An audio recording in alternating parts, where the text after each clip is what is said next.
Bueno, vamos a empezar la mesa 2. Brujas, hechiceras y parteras en Nueva España. Creo que falta una ponencia de la doctora Mónica Pérez Navarro. Hechiceras mulatas, lástima porque me interesaba el tema. Pero bueno, por lo menos vamos a ganar tal vez en tiempo de discusión. Entonces, voy a presentar el currículum, digamos, de la... Bueno, la primera ponencia serían 3 autores, pero creo que hay una sola persona, ¿no? Somos 2 más. La doctora Cecilia López Ridauro, de la UNAM. Ella es licenciada en Lengua y Literatura Hispánicas, maestra en Letras Españolas y doctora en Letras, todo por la Facultad de Filosofía y Letras de la UNAM. Ha participado en distintos proyectos de investigaciones, entre los que destaca el de las Literaturas Populares de la Nueva España, dirigido por la doctora Mariana Macera, en sus distintas etapas, de donde salió su investigación doctoral titulada, comilla, Las brujas de Coahuila, realidad y ficción en un proceso inquisitorial novohispano del siglo XVIII. Bueno, fue profesora de tiempo completo, salto un poquito porque si no, fue profesora de tiempo completo y coordinadora de la maestría en cultura virreinal en la Universidad de Claustro de Sor Juana, y también ha dado clase en la maestría de estudios mesoamericanos de la UNAM. Actualmente es profesora de tiempo completo en la Escuela Nacional de Estudios Superiores en Morelia, donde ha coordinado la licenciatura de Humanidades y tiene a su cargo el departamento editorial. Es investigadora responsable del proyecto de investigación, comilla, Brujería y Hechicería en el siglo XVIII en Michoacán, revisión y edición crítica de los expedientes inquisitoriales. Sus principales líneas de investigación son las literaturas populares y la brujería novohispana. Bueno, doctora Cecilia, tienes un poquito menos de 20 minutos porque estamos un poquito en retraso, pero al mismo tiempo hay una ponencia aparentemente, un ponente que falta. Sí. Entonces, adelante. Bueno, muchas gracias, Rafael. Bueno, justo lo que queremos presentar en esta ocasión, Cecilia Geraldín y yo, es este proyecto que nos aprobaron como un proyecto PAPIT, del programa de investigación en innovación en tecnología, porque sobre todo lo que les queremos presentar es cuáles son nuestras intenciones en este proyecto y basados en qué.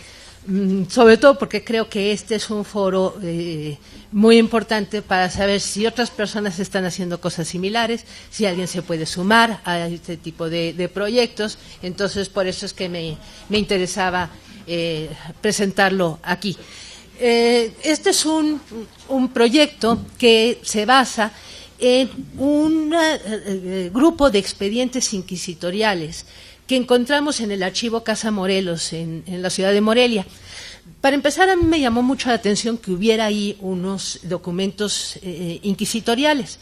Yo tenía entendido, antes de ver eso, que todos los documentos de la Inquisición estaban concentrados en el Archivo General de la Nación, y entonces encontrar esos documentos ahí me sorprendió un poco. Hay el problema que tiene este archivo es que no tiene bien hecho los catálogos, sobre todo que no están en línea, entonces no es fácil checarlos. Tiene un catálogo de los 80s que hizo la doctora María Ofelia Mendoza, que está escrito a máquina y es el único ejemplar en el mundo, y en ese dice que, en la introducción dice que los expedientes ya finiquitados, cito, fueron remitidos de las mesas del Tribunal de la Inquisición de la Ciudad de México a las oficinas de la justicia de este obispado, como consta en las últimas fojas de cada uno de los documentos aludidos. Esto es que, a juicio de los mismos inquisidores, el testimonio de lo acontecido debía conservarse en la propia curia michoacana. Me parece medio extraña esa afirmación, primero porque en los expedientes que hemos revisado hasta ahora, en ninguno tiene esa anotación que ella afirma de que esto se regresa. Y la otra es que los otros obispados importantes no tienen este tipo de fondo. De hecho, si nos basamos en el registro de archivos que tiene el Archivo General de la Nación, solamente hay 13 fondos inquisitoriales, 4 de ellos son además de la GN, 4 de ellos, al parecer, es el mismo registro repetido en la Palafoxiana, una parte en la UNAM, una parte en Colima y y esta parte en Michoacán. Entonces, no me sonaría lógico que ¿por qué los inquisidores decidieron que a Michoacán sí le mandaban sus casos y a todos los demás lugares no? Bueno, esa es una pregunta de la que estamos partiendo para esta investigación, todavía no la averiguo, porque lo que sí me llama la atención es que de esos documentos que encontramos, bueno, este es un fondo, el Fondo de Inquisición, está formado por 164 expedientes que están en 11 cajas. De estos expedientes, 59 tienen que ver con brujería y hechicería, que son los que me interesan. Todos estos expedientes, haciendo una búsqueda, por lo menos en el catálogo en línea del Archivo General de la Nación, no son los mismos que están aquí. Es decir, son casos que por alguna razón no hay ningún registro en los archivos de la Inquisición que estaban en la Ciudad de México, y son casos que estaban allá. Uno de ellos espectacular, que es del que va a tratar Cecilia Geraldín, pero yo quería hablar en realidad de lo que constituye el proyecto. Yo lo que planteo es que, bueno, en un grupo de trabajo en el que he estado, es la premisa de que los documentos inquisitoriales están conformados por una serie de motivos. A través de ellos podemos hacer una especie de análisis desde la literatura popular. Cuando le interrogan a una persona, o cuando una persona va y hace una denuncia, sobre todo en estos temas de brujería, de hechicería, de el diablo, etcétera, en realidad, para estructurar su discurso, retoman una serie de motivos que están presentes en la literatura tradicional desde siempre y además en todos lados, ¿no? Y esto lo podemos comprobar porque, por ejemplo, aparecen este tipo de motivos, y ahorita voy a dar un ejemplo, en el Motif Index de Steve Johnson, ¿no? De Thompson. Entonces, partiendo de esa premisa, que de alguna manera hemos trabajado en el equipo en el que estoy y que ahora estamos en la Escuela Nacional de Estudios Superiores de la UNAM en Morelia, hemos ya sacado una serie de trabajos monográficos sobre el asunto. Entonces, bueno, partiendo de eso, lo que yo quería buscar, digamos ahora, ¿qué es lo que queremos hacer? Pues yo lo que quiero es hacer un catálogo razonado.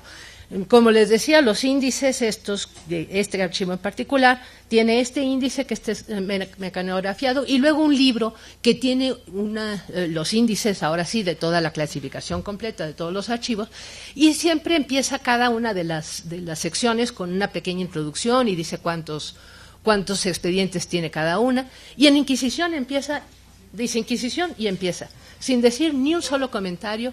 Evidentemente no les ha llamado la atención a los investigadores, algunos han tomado pequeños aspectos, pero el fondo y analizar qué tipo de documentos tiene, por qué están ahí, quiénes son, qué características tienen esos documentos para que no estén en el AGN, porque además en el AGN hay muchos también que pertenecen al Obispado de Michoacán, por qué esos sí y estos no. A nadie parece haberle llamado la atención. Ahora, a mí en particular, como investigadora y viendo desde estos expedientes con los que he trabajado desde la literatura popular, me parece preocupante que uno no pueda acercarse, si uno está haciendo una búsqueda muy específica, no pueda hacerlo, ¿no?, a través de motivos literarios. Un ejemplo de esto es, por ejemplo, llevo varios años rastreando un conjuro para volar que usan las brujas. Lo he visto ya en varios expedientes, que es que las brujas antes de volar, a veces con un ungüento o no, dicen de villa en villa, sin Dios y sin Santa María, y se echan a volar. Este archivo, este conjuro para volar, la primera vez que lo encontré fue en un caso de Ayo el Chico, en La Barca, que es de 1735. Resulta que una muchacha denuncia a su mamá porque viene un gato, le quita toda la piel, le quita los ojos, los guarda, y ella dice de villa en villa, sin Dios y sin Santa María, y el esqueleto sale volando seguido por el gato con una lucecita. Tiempo después me encontré el caso al que dediqué mi trabajo de doctoral, que era sobre las brujas de Coahuila. Es un caso muy famoso, yo supongo que muchos de ustedes lo conocen, que fue entre 1748 y 1751, donde acusaron como las 50 mujeres en Moclova de pertenecer a un a un aquelarre, pues. Bueno, pues ellas lo mismo. A la hora de salir volando decían de villa en villa, sin Dios y sin Santa María. Yo tengo mucho interés en rastrear esto. También lo he encontrado en relatos modernos y en relatos literarios del siglo XX en España. Yo lo que quisiera es que yo pudiera poner en la computadora de villa en villa, sin Dios y sin Santa María, y me salían todos los expedientes que lo contienen. Obviamente no es así, pero pues podría serlo si en algún momento empezamos, aunque sea poco a poco, y desde haciendo catálogos cada vez más limitados pero más profundos, donde se dé cuenta de estos, de los nombres de todos los participantes, no nada más del fiscal y del acusado, sino de todos los participantes, de quienes fueron, porque podríamos así entender cuáles son las complejas redes entre estas personas, ¿no? Las autoridades, los denunciantes, los acusados, etcétera. Entonces, un catálogo que tuviera todos los nombres, que tuviera los motivos principales que aparecen en determinado expediente, o que tuviera una serie de palabras claves que nos hablen del contenido, creo que sería muy útil, y eso es lo que vamos a tratar de hacer en estos, aprovechando que no son tantos expedientes, vamos a aprovechar a hacer ese catálogo. Y para que vean lo importante que sería hacerlo y lo valioso que es este archivo, Geraldine les va a hablar de el expediente. Digo, son muchos, pero ese es espectacular. Gracias.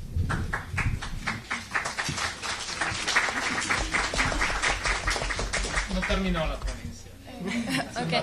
Bueno, para empezar rápidamente, no sé si está por ahí el PowerPoint. Bueno, voy a empezar primeramente. Es un expediente que tiene el número 57 de la caja 1238 del Fondo Diocesano, sección Justicia. ¿El título de Ese que tiene un fetiche. Ah. Ese. Entonces, bueno, principalmente yo les voy a hablar un poquito sobre lo que en sí plantea el documento. Y bueno, principalmente empieza con el denunciante Joseph Molina, que acusa a María Guadalupe por maléfica y fetichista. Y entonces, bueno, Joseph Molina fue un administrador de la hacienda de San Antonio el Blanquillo, en lo que viene siendo la jurisdicción de la villa de San Felipe. Él principalmente tenía un interés en encontrar un tesoro que se decía que estaba dentro de la hacienda. Y entonces, bueno, al escuchar, ¿no?, esto, manda a Joseph Rosales para que de alguna manera él vaya y se informe sobre todo el movimiento, o qué se sabe dentro del pueblo, ¿no? Y entonces, bueno, dentro de la misma hacienda, en el mismo periodo, llega una muchacha que se llama María de Jesús, la cual es hija de María Guadalupe, y la cual, al ir viendo que su madre va haciendo maleficios y de alguna manera va afectando a otras personas, ella decide de alguna manera, pues, denunciarla. Y entonces, la muchacha le dijo a Joseph Rosales dónde estaba el dinero, porque su madre le había comentado a ella algo. Y entonces Joseph Molina, al saber qué era lo que estaba pasando, manda y les pregunta a ambos, ¿no?, a la hija y a Joseph Rosales, pero ninguno les dice nada. Y entonces durante ese mismo periodo, Joseph Molina se enferma, y dice la hija que era causa de que su madre lo había hecho un muñeco, y que era la causa por la que él estaba enfermo. Y bueno, a pesar de María Guadalupe, había más mujeres que se menciona que también acudían con ella y de alguna manera realizaban los maleficios. Y bueno, dentro de este periodo, al ver, ¿no?, que la hija tenía cierta preocupación por denunciar a su madre, le dice que, bueno, le va entregando, va agarrando los fetiches y se los va entregando a Joseph Molina, los va sacando poco a poco, y se los va entregando al comisario de la Santa Inquisición. Y bueno, se decía que el dinero que estaba escondido era encantado y se encontraba en un hoyo, el cual estaba cubierto por una piedra. Encima de la piedra había una tabla, y de la tabla estaba un fetiche y un animal muerto. El fetiche tenía espinas y vidrios clavados. Y entonces, pues bueno, ¿no?, dentro del mismo documento, se dice que el fetiche que se presenta o que se observa es uno de los tantos que se hicieron, porque el original pues se encontraba dentro del hoyo. Y bueno, al ver, ¿no?, que de alguna manera Joseph Molina no tenía información sobre Joseph Rosales, sobre este dinero, él lo manda a encerrar y de alguna manera la madre de, bueno, María Guadalupe, la bruja, por decirlo, se va y de alguna manera tenía contacto con él. Y ya después de eso se seguía, ¿no? Y bueno, la hija decía que al pasar por el cerro, por el un cerrito que estaba cerca de la hacienda, escuchaba que le hablaban, pero no sabía pues quién era ni nada. Y entonces en una ocasión la madre la lleva a la hija y la señora hace una serie de señas con las manos, y entonces se dice, ¿no?, que se abrió como rompiendo las piedras y apareció una luz, ¿no? Y bueno, ahí se menciona que era muy bonita y llamaba mucho la atención. Entonces, al saber esto, la hija va y le avisa a Joseph Molina y lo lleva, y resulta que cuando van y eso, pues no encuentran ni la cueva ni nada, ¿no?, sino simplemente el cerro. Y entonces la madre le dice, ¿no?, a la hija que no podían, digamos, no se comentó nada sobre el aspecto, ni hubo un reclamo. ¿Por qué? Porque la madre había hecho anteriormente y había comentado con Joseph Rosales, que estaba encerrado en una galera, que había hecho 2 fetiches, los cuales les había cosido la boca y les había puesto víboras, pellejos de víbora. Y bueno, al ver esto, de alguna manera la madre realizó otro fetiche para burlarse de Joseph Molina, al cual le puso una hebra de oro alrededor, y bueno, para tratarlo de, digamos, de matar. Y entonces, dentro de este mismo aspecto se hacían, la hija comentaba que se hacían juntas dentro de su casa, y bueno, digamos, lo que era la mamá y las amigas que se juntaban, digamos, el aquelarre que se hacía, generaba una serie de luces en las cuales, ¿no?, eran de color verde, y se le enseñaban dentro del cerro donde se encontraban, digamos, los aspectos o los lugares que tenían algún tesoro. Y bueno, aparte de esto, se juntaban en la casa y realizaban, eran más de 20 mujeres, y entonces se sacaban los ojos y los ponían en un plato blanco alrededor del tenamaztle, que eran las piedras donde se ponía el comal, y aparte con un ungüento que se ponían en el pecho y en los brazos, y bueno, comentando haciendo referencia a la frase que decía la doctora sobre Sin Dios y Santa María, se echaban a volar. Y bueno, es en síntesis lo que plantea el documento. Y bueno, si puede pasarla a la siguiente, ahí se puede ver, ¿no?, de manera concreta cómo está el fetiche. Y bueno, hay un supuesto, ¿no?, de lo que puede representar el fetiche, en el cual se dice que puede estar, tuvo un maleficio, digamos, en la parte sexual, para no poder, para no ser fértil, pero no como tal, pues no se puede así como que asegurar. Y pues bueno, sería todo.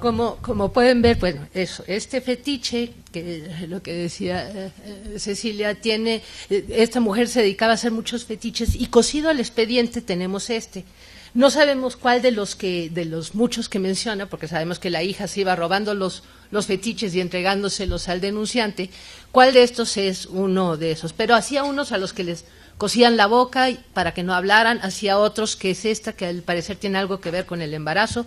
Tenía el que le puso una hebra de oro, como hablando de la ambición económica que tenía este primer denunciante. Entonces podemos reconocer en este solo caso, como yo les decía, varios motivos: tesoros enterrados, el conjuro de Villa en Villa, Sin Dios y Sin Santa María, el uso de fetiches, el uso de maleficios, lo de quitarse los ojos y volar, el formarse en un aquelarre. Es decir, este solito expediente tiene una enorme riqueza para este tipo de catálogo del que yo les hablaba.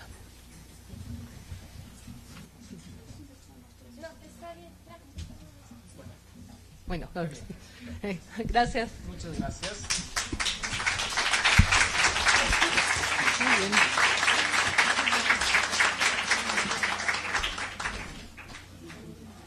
Ahora vamos con la ponencia, título muy largo, Aborto, infanticidio y brujería, parteras, brujas y la continuidad del imaginario de su oficio en la época colonial, por la maestra Brenda Ortiz Cos, maestra en Historia por la Universidad Autónoma de Zacatecas, programa de maestría y doctorado en Historia CONACYT, licenciatura en Letras siempre por la Universidad Autónoma de Zacatecas, y su línea de investigación son la historia de la partería en México y la medicina novohispana.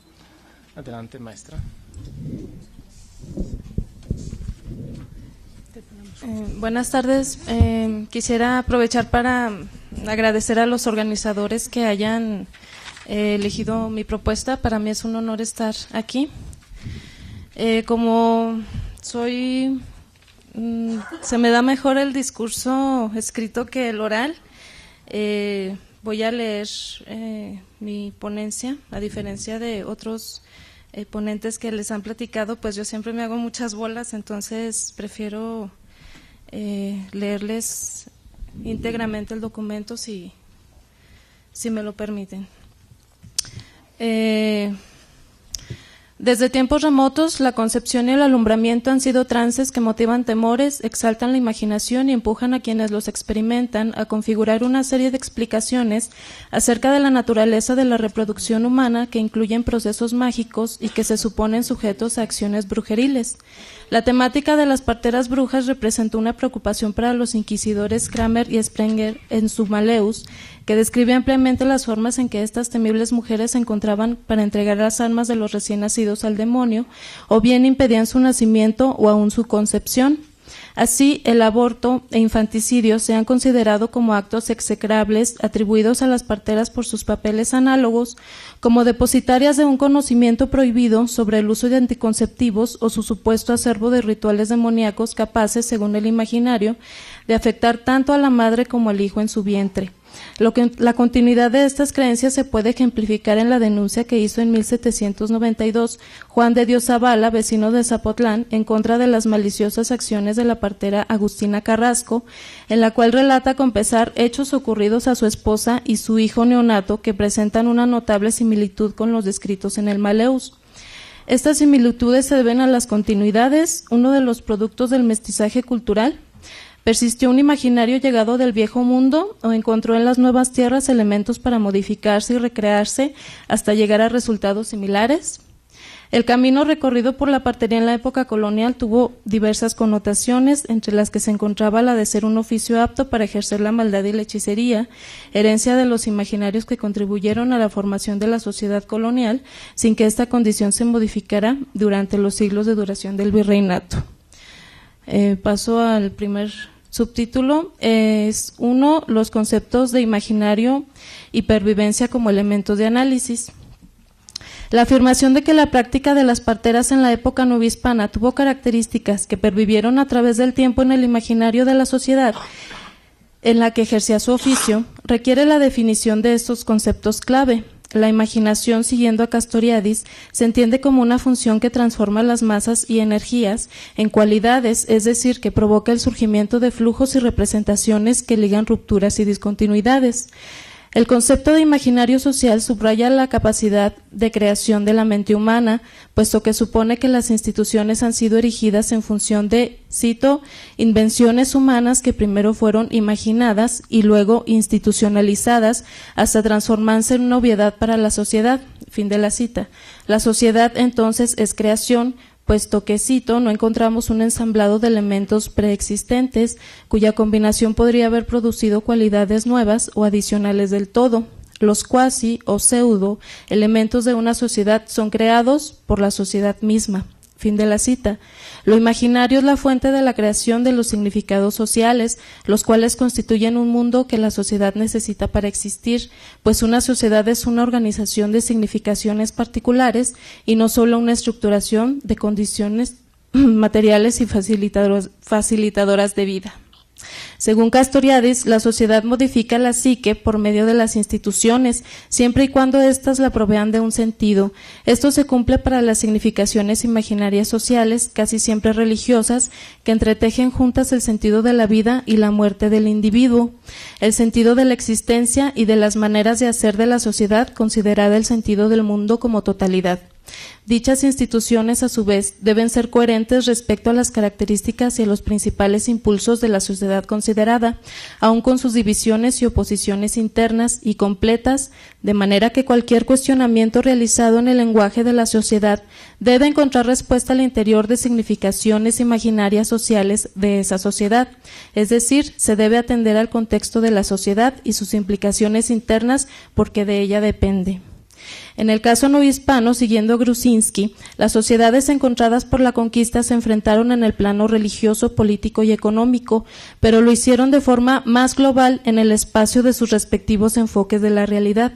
Así, el imaginario de las sociedades en convivencia a partir de la conquista creó una sociedad en la que coexistieron los ritos de la Iglesia con prácticas autóctonas, aunque el dominio público fue más susceptible a la cristianización que la esfera individual y doméstica, puesto que fue más difícil para la Iglesia acercarse al individuo, ya que la evangelización fue una empresa de masas y, aunque cito, la barrera de las lenguas más o menos fue levantada en la segunda mitad del siglo XVI, la de los conceptos y de las categorías obstaculizó la influencia que la Iglesia pretendía ejercer. Fin de la cita.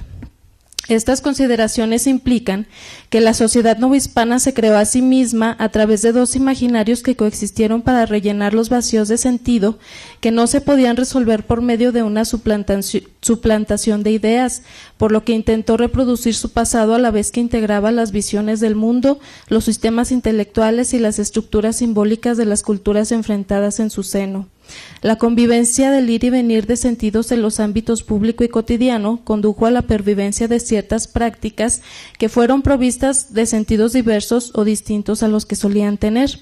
Cuando García Sánchez se refiere a los mestizajes novohispanos, define la pervivencia cultural como, cito, la práctica de hábitos culturales típicamente inmersos en la vida cotidiana de un determinado modo de vida, que subsiste aun cuando las condiciones ambientales, económicas, políticas o incluso sociales sean transformadas.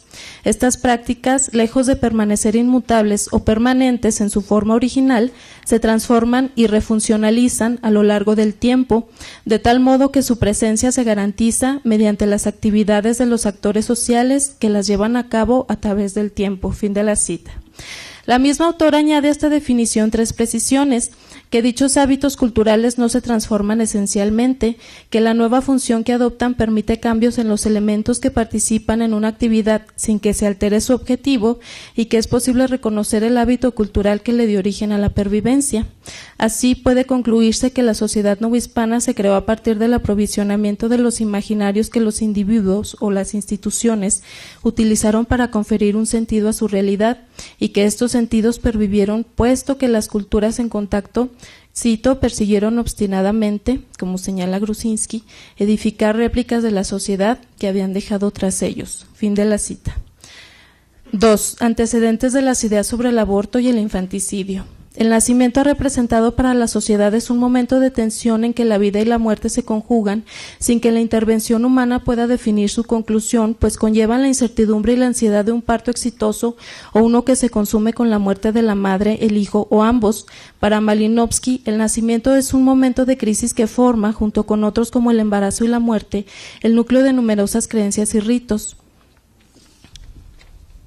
Tanto la reproducción como la nutrición constituyen urgencias vitales del hombre que se han relacionado con el credo y las prácticas religiosas, de manera que la religión, fuente permanente de control moral, vigila las fuerzas de la generación y la fertilidad, tanto en la naturaleza como en el hombre, pues de ellas depende la existencia de la sociedad y la cultura. Por ello, la fertilidad de las mujeres de un grupo social se asocia con la fertilidad de la tierra y constituye un tabú mermar la abundancia que de este rasgo de reproducción resulte.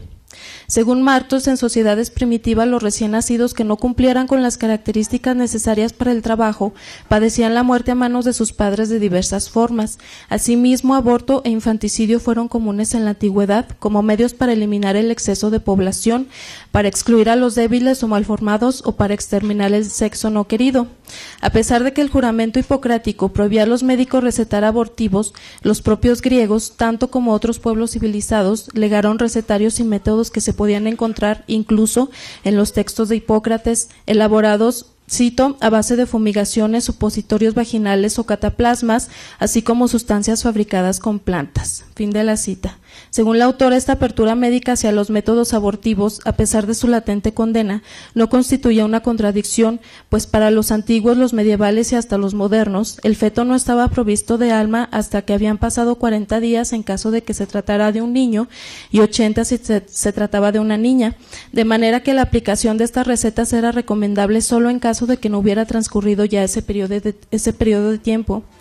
Y cito, además en Grecia el parto y todo lo que lo rodeaba, incluyendo el aborto, no era cosa de médicos, sino de parteras, de comadronas, y no solamente el aborto, sino el infanticidio. Sorano de Éfeso señaló que era la comadrona la que debía examinar al niño y decidir si se podía criar o no.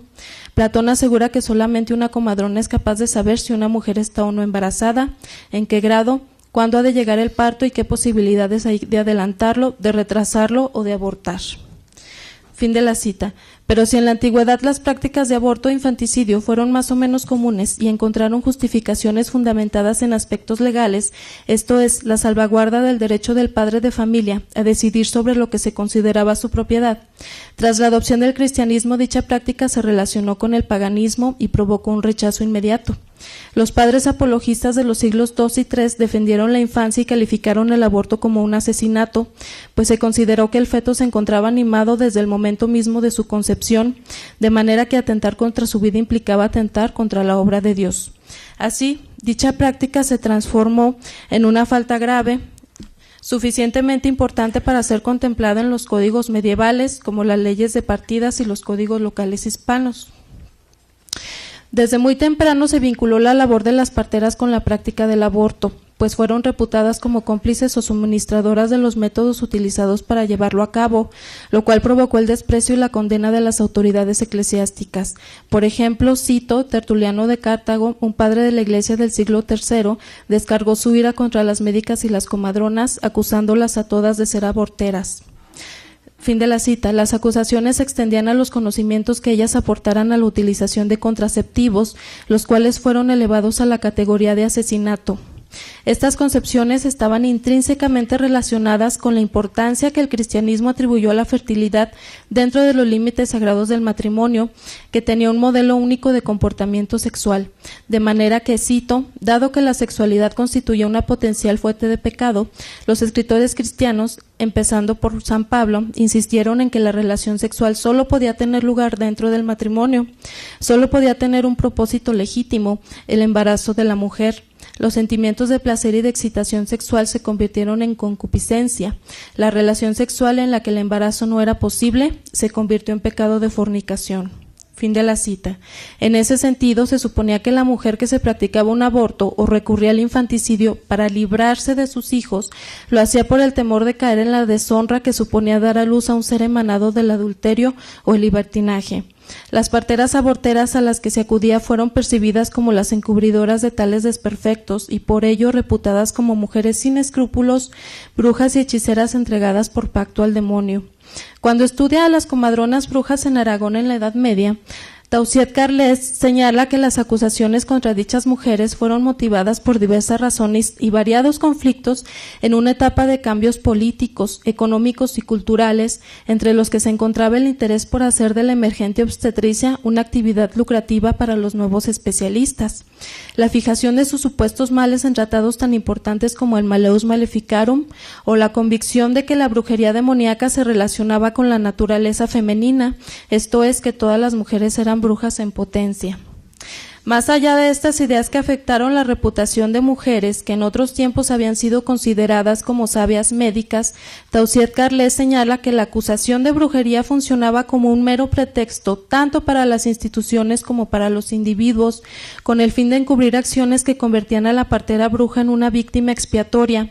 Pues cito, las acusaciones maléficas lanzadas por unos vecinos contra otros no eran sino formas de enmascarar conflictos muy diversos, desde los puramente económicos, pasando por las difíciles relaciones interpersonales, hasta los que tenían lugar en el interior de la propia conciencia. Fin de la cita. Había por el lado de las instituciones una obsesión por la fecundidad femenina y la mortalidad infantil, preocupación por la impotencia, la esterilidad, el aborto y la muerte de los frutos de la tierra, tanto como de los animales, lo cual justificaba la represión hacia las supuestas brujas. Por el lado de los individuos, las acusaciones lanzadas contra una vecina sospechosa brindaban una oportunidad para esconder los propios actos de negligencia hacia los menores, pues cito, para saber si en un lugar determinado actuaba una bruja, lo fundamental era indagar si había habido criaturas muertas y cuál era la relación de la sospechosa con los padres de aquellas. Fin de la cita.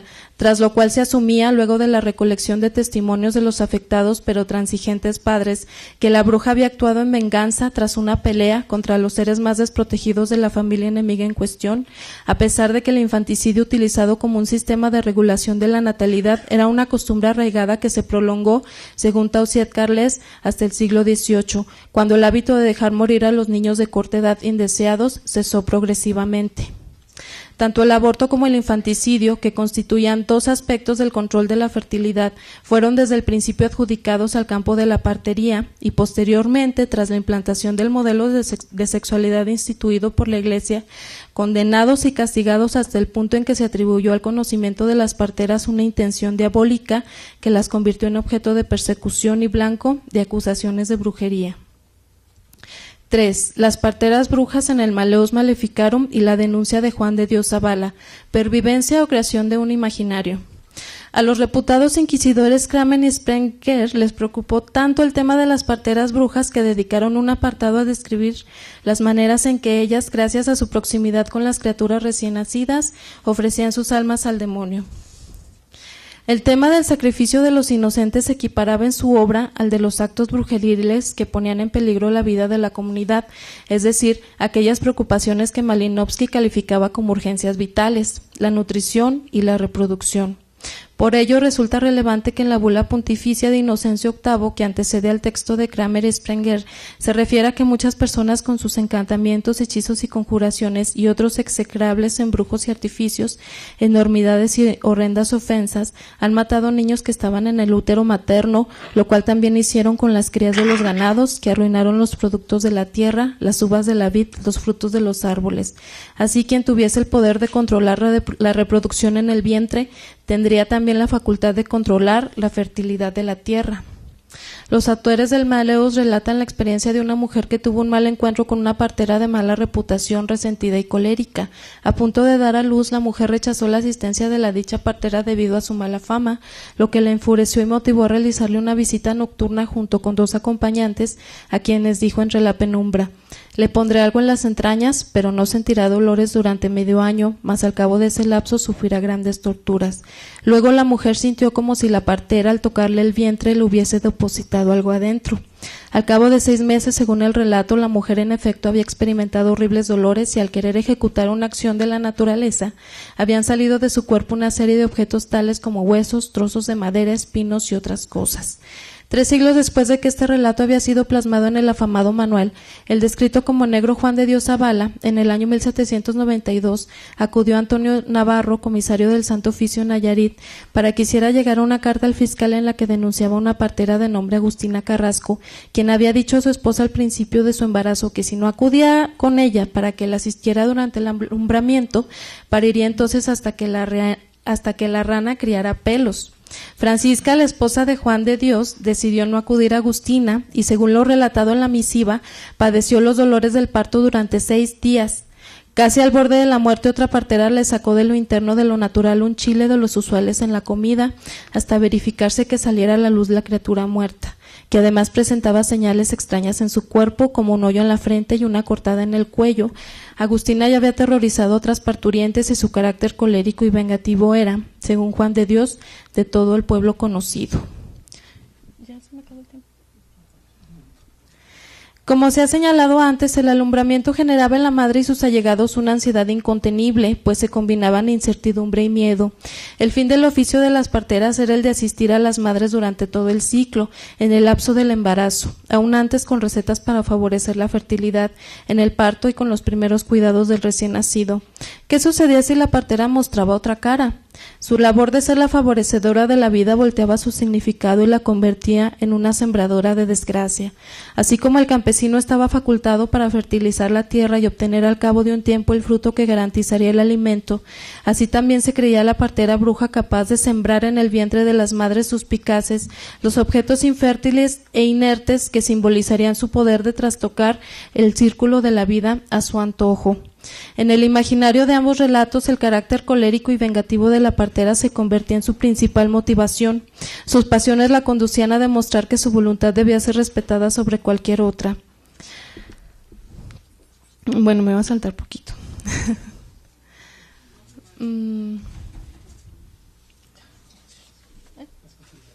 ¿Sí? ¿Ya las conclusiones? Bueno.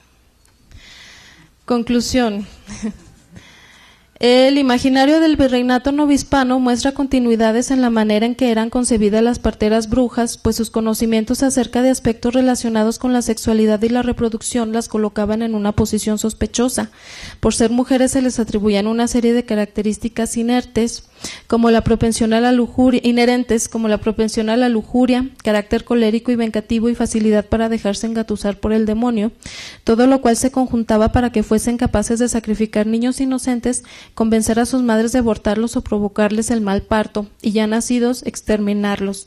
Aunque la perspectiva de los inquisidores presentaba diferencias de acuerdo a la época y al lugar en que se aplicaba la persecución a la brujería, el miedo primigenio de ver amenazados los recursos necesarios para vivir, así como a la progenie que Dios mandaba tener en el seno del sagrado matrimonio, pervivió con los matices que el imaginario novohispano le imprimía.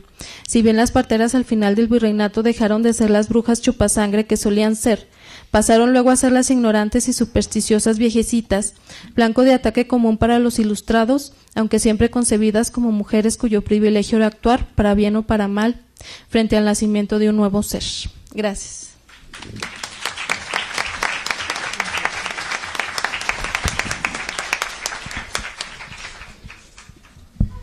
Bueno, vamos con la última ponencia de esta mesa. Eso nos permitirá discutir un poco con la doctora Indira Dulce María Palacios García. Título es Brujería y superstición, la partera ante la Santa Inquisición. La doctora es licenciada en Historia en Puebla, por la Benemérita Universidad de Puebla, con reconocimiento Mejor Tesis de Generación. Igualmente maestría en Doctorado en Historia por el Instituto de Ciencias Sociales y Humanidades de esta universidad. Colaboradora en investigación en línea de Historia de la Ciencia en la vertiente de Medicina Social, Educación, Historia de las Mujeres y de la Infancia.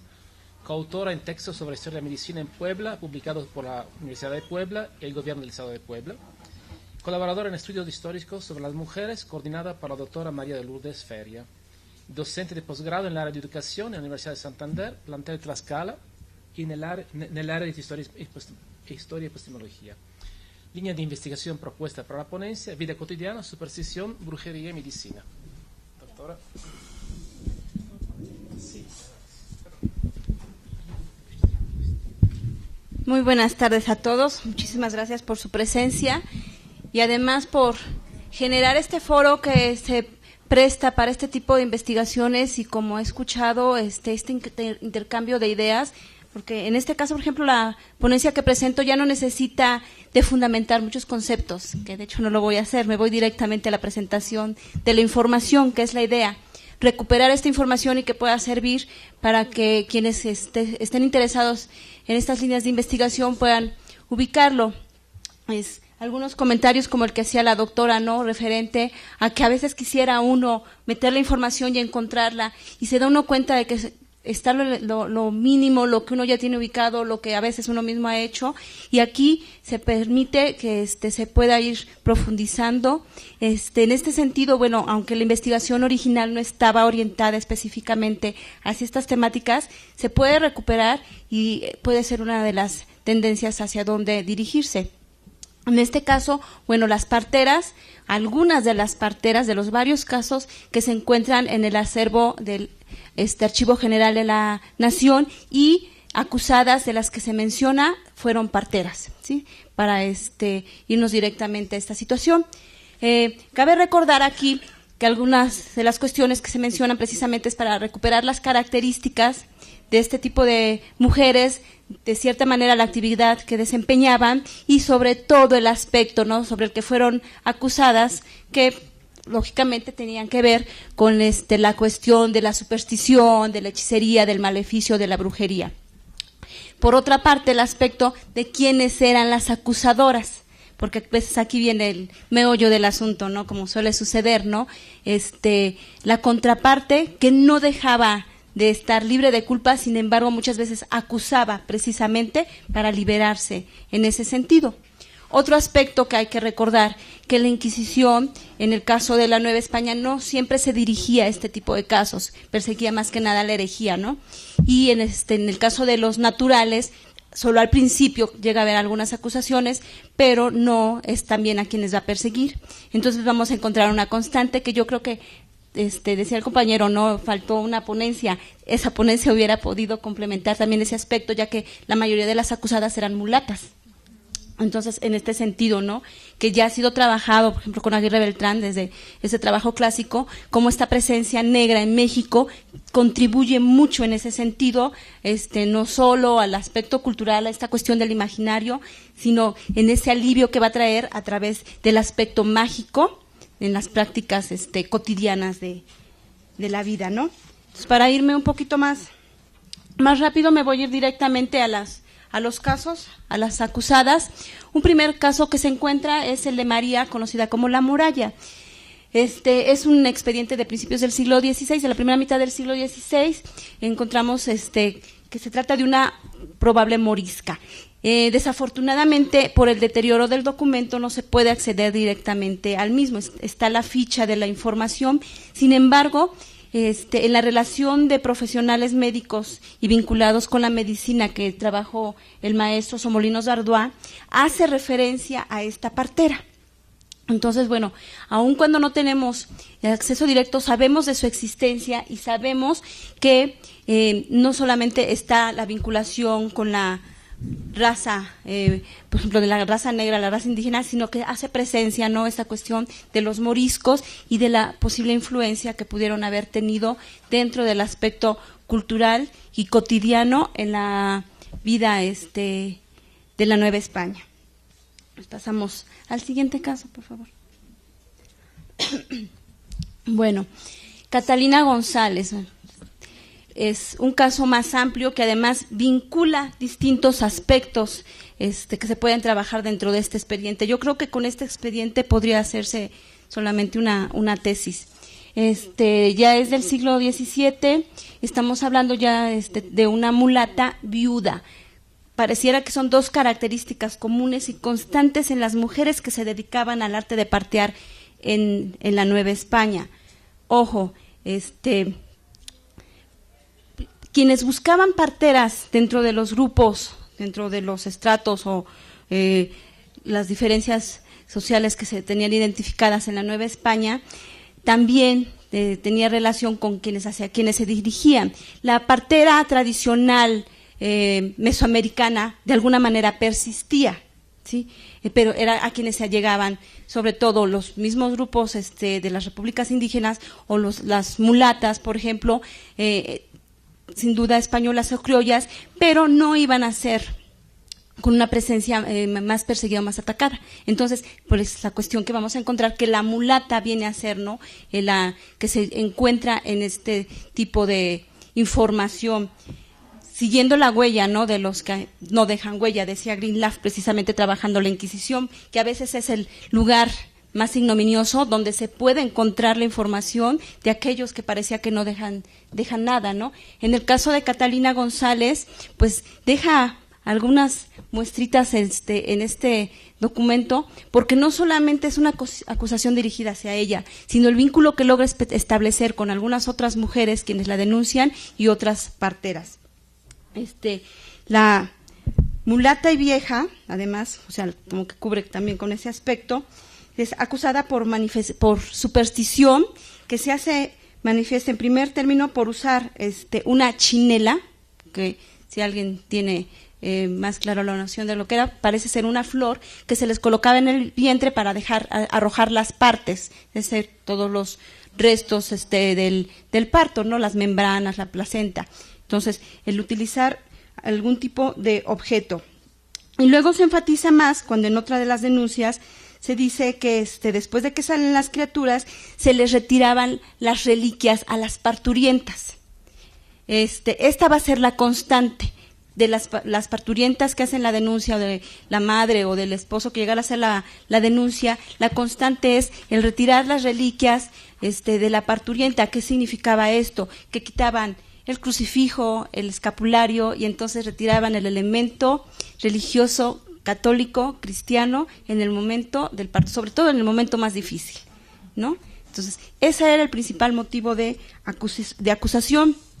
Era como que inevitable y además imprescindible para que cayesen las partes, o sea, lo que restaba de la tensión de la expulsión, ¿no?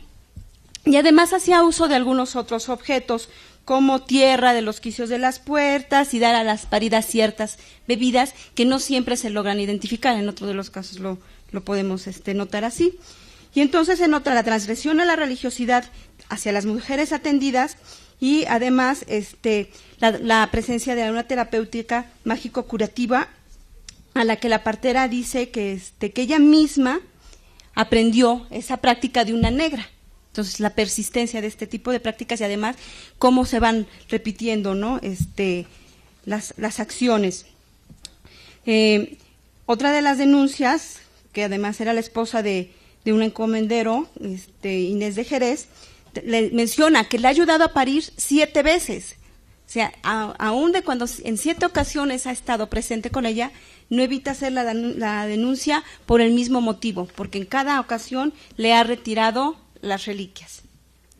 Aquí estamos viendo, ¿no?, que existía una cierta relación, digamos, una necesidad que estaba identificada y sin embargo, pese en algún momento, posiblemente aconsejadas, que es también una de las cuestiones que se iba a mencionar, por qué son estas denuncias, en algún momento, por qué se acusa a quien ha estado presente en varios de sus partos, ¿no? En el cuarto expediente, Constanza de Maldonado es la madre de las hijas a las que Catalina ha ayudado a parir. Y la misma española, Constanza, que es española, se identifica como española, es la que retira las reliquias a las hijas. O sea, como que ya sabía, ¿no? Va a venir la partera a ayudar a atender el parto y entonces, para ayudarla, de una vez retiramos las reliquias. Entonces, aquí ya no solamente es acusar a la partera, sino que ya existe el temor de que yo también lo estoy haciendo, ¿no? Esta repetición, ¿no?, que no es raro identificarlo en varias actividades, cómo se va, esta cuestión de la circularidad de la cultura, se van repitiendo las acciones, ¿no? Entonces, ella también hace esta actividad, ¿no? Otras de las denuncias también por españolas son Francisca de Escalante y Jerónima de Godoy por la misma situación. Entonces, aquí encontramos la presencia de una mujer con ciertas características muy identificables que esté acusada por una situación vinculada posiblemente a un efecto religioso y posiblemente por denunciantes más asustadas que preocupadas por el efecto que pudiera tener la actividad que tenían. El siguiente, por favor.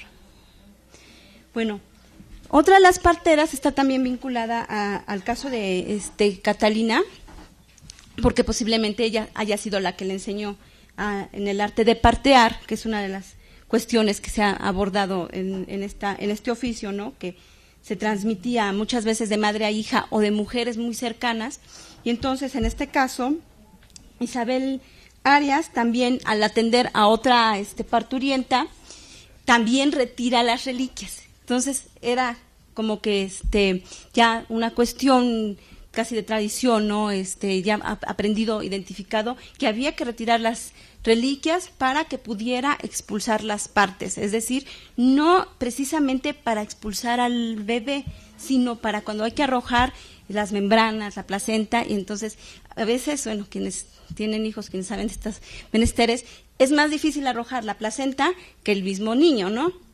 Entonces, ciertas situaciones, ¿no?, como que identificando que esta situación es la que tenían que ellas buscar estos elementos mágicos para que pudieran valerse de algo.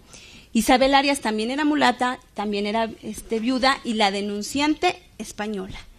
Entonces, nos vamos como que a esta cuestión, ¿no?, de estas relaciones que pareciera extremas, estaban ahí presentes, ¿no?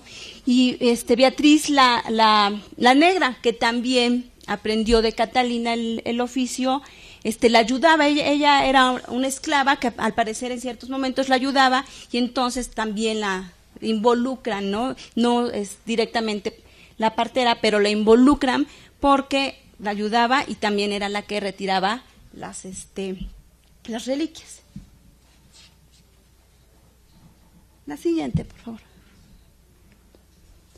Bueno, otro caso ya en el siglo XVIII. Una cuestión que también vamos a ir viendo es cómo de alguna manera van cambiando la actitud hacia la denuncia de la partera que se va acusando, ¿no? Primero es así como que más el temor, ¿no?, de la actividad que está haciendo la partera, siempre, o sea, persiste, algunas les mencionaba yo, hay conceptos que pues ya han venido mencionando, esta cuestión de identificar a la partera con este imaginario de la bruja, vinculado con la cuestión de atender el cuerpo de la mujer, todo lo desconocido. Entonces, de alguna manera se va manteniendo hasta que se va acercando esta cuestión del cambio de la mentalidad y va llegando el avance científico y la ilustración. Entonces también el tono de las denuncias se puede ir de alguna manera transformando. En el caso de Josefa de Zárate, conocida como Chepa o la Chepa, también mulata, no solamente, o sea, se identifica como partera, pero no solamente se le acusa por sus acciones como partera. En el caso de una primera acusación que se identifica en Veracruz, es un artillero, un soldado llamado Juan Salas, que le pide ayuda para ganar en las apuestas en el juego de los dados. Entonces le pide un amuleto. Como habremos de imaginar que no funcionó el amuleto porque va y la denuncia, ¿sí? Entonces, esto que han estado mencionando, ¿no?, de buscar estas ayudas mágicas, ¿no?, y en un momento determinado, bueno, pues la suerte fue la que no le sonrió y hace una denuncia hacia Chepa. Y hay una segunda denuncia por la viuda del almirante Diego de Alarcón, doña María de Rendón, que también pudiera tratarse de una española criolla, quien sí la acusa por sus actividades como partera, y en donde la acusa de haberle ofrecido unos polvos para atenderla, pero además con esos polvos y recogiendo el caudal, es decir, el líquido amniótico, la fuente, se los podía ofrecer a otra de las esclavas, por ejemplo, para que se casara. Entonces ahí aparece otra cuestión del imaginario, ¿no? El uso de las sustancias que se arrojan en el parto o que provienen del feto para generar alguna poción mágica, y entonces sobre todo usarla en aspectos de atracción, ¿no? Aspectos sexuales, como se mencionaba, ¿no? Bueno, a Chepa se le acusa de maléfica, ¿no?, de supersticiosa, con pacto implícito con el demonio, y de hereje, además por valerse de malos intentos. No solamente se le condena a cárcel, sino que se le quitan todos sus bienes. Entonces, sí es fuerte la acusación. El siguiente, por favor.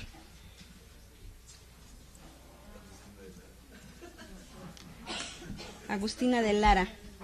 Bueno, en este caso, no es mulata, sino posiblemente es española, no se especifica, se dan los rasgos físicos y se menciona posiblemente española o mestiza.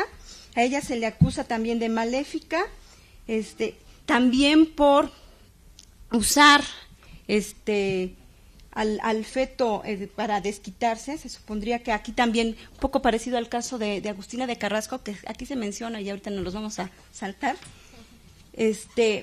porque precisamente hay un descontento hacia que sea la partera que atiende, y entonces se le acusa de haber provocado ciertas situaciones dentro del vientre de la parturienta. Entonces también ahí hay esta cuestión, ¿no?, de la persistencia.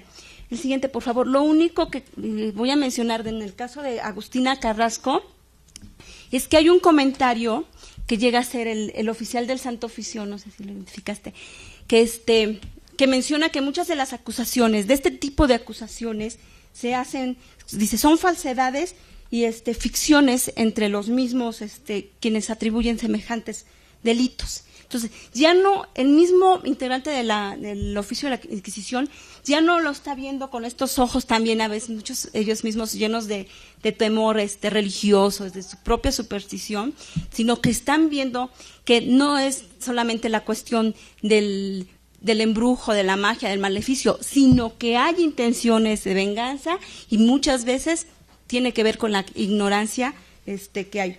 Bueno, como último caso, ¿sí? El de Lucía de Berrueda. Bueno, en este caso, también ella ofrece hierbas para quitar el dolor del parto, lo cual sabemos que no podía ser permitido dentro de la religión. De hecho, todavía hasta el siglo XIX se resistía al uso de la anestesia porque pues, era pecado no tener a los hijos con dolor. Y entonces se llama al médico y al boticario para que identifiquen las hierbas que se ofrecía para que atendiera el parto. La partera se resiste a decir qué tipo de hierbas eran y decía que, bueno, que así como ellos tenían sus secretos, ella tenía los suyos y que no iba a decir nada, ¿no?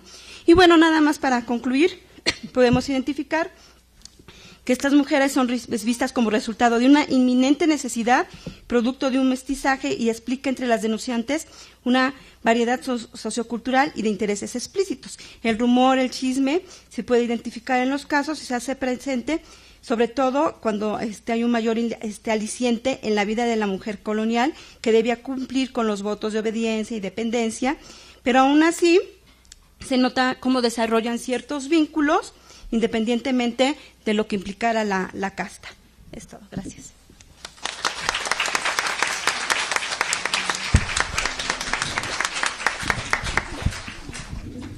Bueno, gracias por haber respetado los tiempos y bueno, oficialmente tendríamos que terminar ahora, pero por supuesto le vamos a dar tiempo para la discusión, que espero.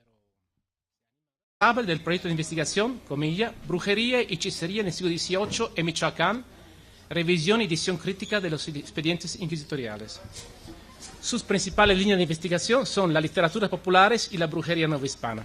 Bueno, doctora Cecilia, tienes un poquito menos de 20 minutos porque estamos un poquito en retraso, pero al mismo tiempo hay una ponencia aparentemente, un ponente que falta. Sí. Entonces, adelante. Bueno, muchas gracias, Rafael. Bueno, justo lo que queremos presentar en esta ocasión, Cecilia Geraldín y yo, es este proyecto que nos aprobaron como un proyecto PAPIT, del programa de investigación en innovación en tecnología, porque sobre todo lo que les queremos presentar es cuáles son nuestras intenciones en este proyecto y basados en qué. Sobre todo porque creo que este es un foro muy importante para saber si otras personas están haciendo cosas similares, si alguien se puede sumar a este tipo de proyectos. Entonces, por eso es que me interesaba presentarlo aquí. Este es un proyecto que se basa en un grupo de expedientes inquisitoriales que encontramos en el archivo Casa Morelos, en la ciudad de Morelia. Para empezar, a mí me llamó mucho la atención que hubiera ahí unos documentos inquisitoriales. Yo tenía entendido, antes de ver eso, que todos los documentos de la Inquisición estaban concentrados en el Archivo General de la Nación. Y entonces se encontraban una serie de motivos que están presentes en la literatura tradicional desde siempre y además en todos lados, ¿no? Y esto lo podemos comprobar porque, por ejemplo, aparecen este tipo de motivos, y ahorita voy a dar un ejemplo, en el Motif Index de Steve Johnson, ¿no? De Thompson. Entonces, partiendo de esa premisa, que de alguna manera hemos trabajado en el equipo en el que estoy y que ahora estamos en la Escuela Nacional de Estudios Superiores de la UNAM en Morelia, hemos ya sacado una serie de trabajos monográficos sobre el asunto. Entonces, bueno, partiendo de eso, lo que yo quería buscar, digamos ahora, ¿qué es lo que queremos hacer? Pues yo lo que quiero es hacer un catálogo razonado. Como les decía, los índices estos, de este archivo en particular, tiene este índice que es mecanografiado y luego un libro que tiene los índices, ahora sí, de toda la clasificación completa de todos los archivos, y siempre empieza cada una de las secciones con una pequeña introducción y dice cuántos expedientes tiene cada una, y en Inquisición dice Inquisición y empieza, sin decir ni un solo comentario. Evidentemente no les ha llamado la atención a los investigadores, algunos han tomado pequeños aspectos, pero el fondo y analizar qué tipo de documentos tiene, por qué están ahí, quiénes son, qué características tienen esos documentos para que no estén en el AGN, porque además en el AGN hay muchos también que pertenecen al Obispado de Michoacán, ¿por qué esos sí y estos no? A nadie parece haberle llamado la atención. Ahora, a mí en particular, como investigadora y viendo desde estos expedientes con los que he trabajado desde la literatura, esos documentos ahí me sorprendió un poco. Hay el problema que tiene este archivo es que no tiene bien hecho los catálogos, sobre todo que no están en línea, entonces no es fácil checarlos.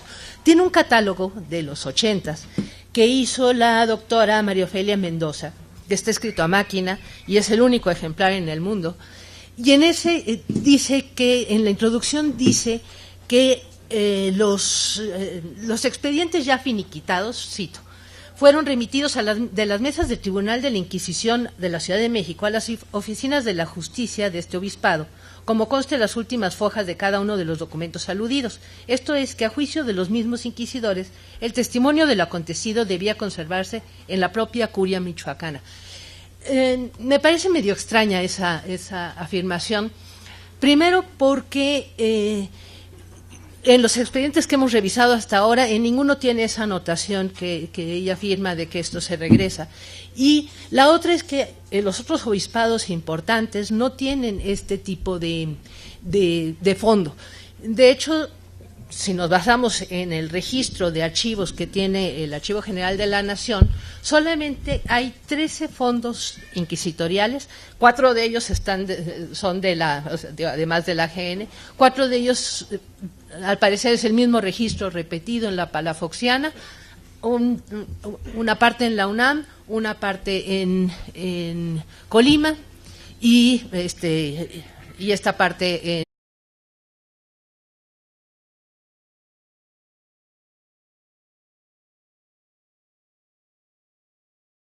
Bueno, vamos a empezar la mesa 2. Brujas, hechiceras y parteras en Nueva España. Creo que falta una ponencia de la doctora Mónica Pérez Navarro. Hechiceras mulatas, lástima porque me interesaba el tema. Pero bueno, por lo menos vamos a ganar tal vez en tiempo de discusión. Entonces, voy a presentar el currículum, digamos, de la... Bueno, la primera ponencia serían 3 autores, pero creo que hay una sola persona, ¿no? Somos 2 más. La doctora Cecilia López Ridauro, de la UNAM. Ella es licenciada en Lengua y Literatura Hispánicas, maestra en Letras Españolas y doctora en Letras, todo por la Facultad de Filosofía y Letras de la UNAM. Ha participado en distintos proyectos de investigaciones, entre los que destaca el de las Literaturas Populares de la Nueva España, dirigido por la doctora Mariana Macera, en sus distintas etapas, de donde salió su investigación doctoral titulada, comilla, Las brujas de Coahuila, realidad y ficción en un proceso inquisitorial novohispano del siglo XVIII. Bueno, fue profesora de tiempo completo, salto un poquito porque si no, fue profesora de tiempo completo y coordinadora de la maestría en cultura virreinal en la Universidad de Claustro de Sor Juana, y también ha dado clase en la maestría de estudios mesoamericanos de la UNAM. Actualmente es profesora de tiempo completo en la Escuela Nacional de Estudios Superiores en Morelia, donde ha coordinado la licenciatura de Humanidades y tiene a su cargo el departamento editorial. Es investigadora y responsable en Michoacán. Entonces, no me sonaría lógico que ¿por qué los inquisidores decidieron que a Michoacán sí le mandaban sus casos y a todos los demás lugares no? Bueno, esa es una pregunta de la que estamos partiendo para esta investigación, todavía no la averiguo, porque lo que sí me llama la atención es que de esos documentos que encontramos, bueno, este es un fondo, el Fondo Inquisición, está formado por 164 expedientes que están en 11 cajas. De estos expedientes, 59 tienen que ver con brujería y hechicería, que son los que me interesan. Todos estos expedientes, haciendo una búsqueda, por lo menos en el catálogo en línea del Archivo General de la Nación, no son los mismos que están aquí. Es decir, son casos que por alguna razón no hay ningún registro en los archivos de la Inquisición que estaban en la Ciudad de México, y son casos que estaban allá. Uno de ellos espectacular, que es del que va a tratar Cecilia Geraldín, pero yo quería hablar en realidad de lo que constituye el proyecto. Yo lo que planteo es que, bueno, en un grupo de trabajo en el que he estado, es la premisa de que los documentos inquisitoriales están conformados por una serie de motivos. A través de ellos podemos hacer una especie de análisis desde la literatura popular. Cuando le interrogan a una persona, o cuando una persona va y hace una denuncia, sobre todo en estos temas de brujería, de hechicería, de el diablo, etcétera, en realidad, para estructurar su discurso,